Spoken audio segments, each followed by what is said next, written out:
नमस्कार, सत्यदर्शन न्यूज मध्ये आपले स्वागत आहे। मी पायल शहा। एक नजर टाकूया आजच्या ठळक घडामोडीवर। गैबी पीर उर्दू प्राथमिक स्कूल मार्फत इक्बाल बागवान, तौफिक नदाफ व अब्दुल रहमान यांचा विशेष सन्मान। जीवनात यशस्वी व्हायचं असेल आणि भविष्यात चांगलं करिअर घडवायचं असेल तर आपण चांगले शिक्षण घेऊन पुढे जाऊ शकतात व आपल्या जीवनातील लक्ष्य गाठवू शकतात, असे विचार रयत शिक्षण संस्थेचे माजी प्राचार्य शाबोद्दीन शेख यांनी गैबी पीर उर्दू प्राथमिक स्कूलमध्ये आयोजित सांस्कृतिक कार्यक्रमात विद्यार्थ्यांना मार्गदर्शन करताना केले। यावेळी व्यासपीठावर प्रमुख पाहुणे अल्पसंख्याक आयोगाचे सदस्य वसीम बुरहान, संस्थेचे अध्यक्ष हाजी केबी नदाफ, समाजसेविका सलीमा बी शेख, समाजसेवक इक्बाल बागवान, मोइनुद्दीन मुत्तौली, जमीर कोतकुंडे, तौफिक नदाफ, सादिक नदाफ, सतार तुरुप, हाजी इस्माईल शेख, सुबोध वाघमोडे, राजाभाऊ कदम हे उपस्थित होते। तर अध्यक्षस्थानी माजी नगरसेविका वहिदा बी शेख होते।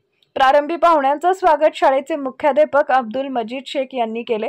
संस्थेच्या वतीने समाजसेवक इक्बाल बागवान, पत्रकार तौफिक नदाफ व गायक अब्दुल रहमान यांना विशेष सन्मान चिन्ह देऊन गौरव करण्यात आला। कार्यक्रम यशस्वी करण्यासाठी निलोफर शेख, तहसीन चांदा, शबाना जमादार, अकबर मुत्तौली, सलमा नदाफ, शब्बीर शेख, आफरीन शेख, सालेहा शेख, यासीन अबी शेख आदींनी परिश्रम घेतले। कार्यक्रमाचं सूत्रसंचालन मसरत शेख यांनी तर आभार अब्दुल मजीद शेख यांनी मानले।